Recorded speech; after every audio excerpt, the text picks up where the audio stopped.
할렐루야. 3월 28일 화요일 묵상 말씀 시간입니다. 네 믿음이 너를 구원하리라. 한 바리새인이 예수님께 청합니다. 저희 집에 오셔서 식사하시길 원하나이다. 예수님을 대접하고자 하였습니다. 예수님은 발걸음을 하셨습니다. 분명 뜻이 있지 않겠습니까? 네, 결국 놀라운 하나님의 역사가 있었습니다.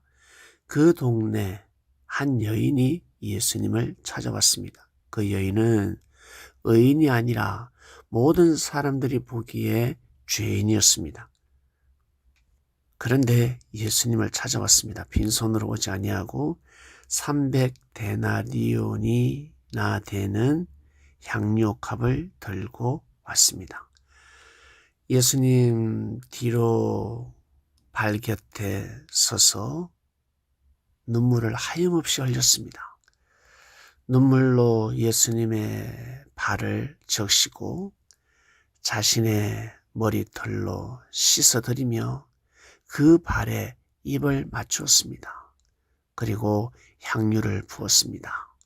지금 시가로 향유 옥합이 3천만 원 정도 됩니다. 아주 비싼 향유값이었습니다. 신부가 신랑을 맞이할 때 준비하고 예비했던 정말 아주 값진 예물이었습니다. 그래서 아주 가난한 여인은 준비할 수 없었을 것입니다. 이때 바리새인은 예수님이 선지자 정도가 된다면 이 여인이 어떠한 자인지 알 것이다. 죄인의 선물을 받지 않을 것이다. 이리 생각한 것입니다. 예수님 보시기에 얼마나 답답했겠습니까? 참으로 교만한 마음이지 않겠습니까? 바리새인은 예수님 발에다가 입을 맞추지도 않았습니다. 예수님 발을 씻을 물도 주지 않았습니다. 예수님 머리에 감람유도 붓지 않았습니다. 그런데 무슨 향유를 준비하겠습니까? 자기 자신보다 더 예수님을 사랑하였습니다. 예수님을 존경하였습니다. 예수님께 존경과 경의를 표하였습니다. 그러면 할렐루야 해야 되지 않겠습니까? 이 여인이 죄인이라면 하늘이 정죄를 하시겠죠. 예수님께 맡겨야 되지 않겠습니까? 그런데 이 여인의 행위를 받아들이는 예수님을 우습게 본 것입니다. 혹시 살아오면서 자기 자신보다 죄를 범했다. 자기가 보기에 죄를 범한 것 같다. 저 여인은, 저 남자는, 저 사람은 정말 죄인인데 어떻게 저렇게 신앙생활을 할 수 있을까? 어떻게 교회에 봉사를 할 수 있을까? 어떻게 하늘 일을 할 수 있을까? 어떻게 저런 사명을 받았을까? 잘못됐어. 죄인인데 온전한 삶을 살지 못했는데 불의와 불법을 행했는데 어찌 저러한 사명을 받을 수 있단 말인가? 라며 혹시 무시한 적은 없습니까?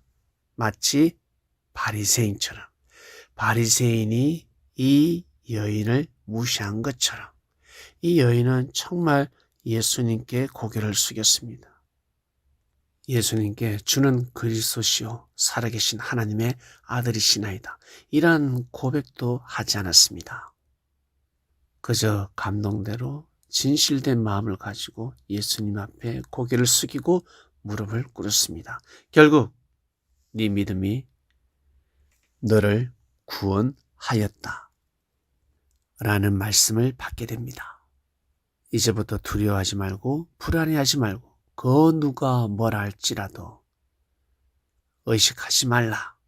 이제부터 평안한 마음을 가지고 살아라.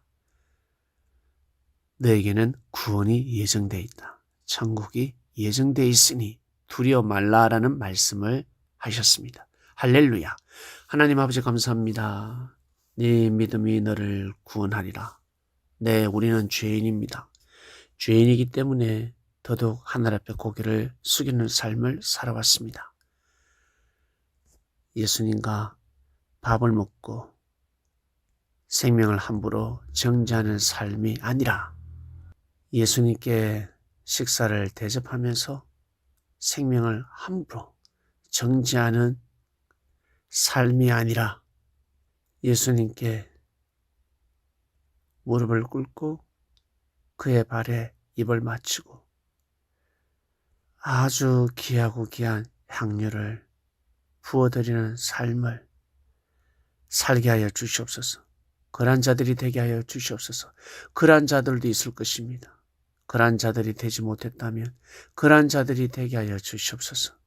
그러한 믿음을 가지게 하여 주시옵소서. 많은 사람들이 죄인이라고 하였지만 예수님께서는 죄인이라 정죄하지 않으셨습니다. 네 믿음이 너를 구원하였다 하셨습니다. 이 말씀을 받는 한 주간 되게 하여 주시옵소서. 예수님의 이름으로 기도드립니다. 아멘.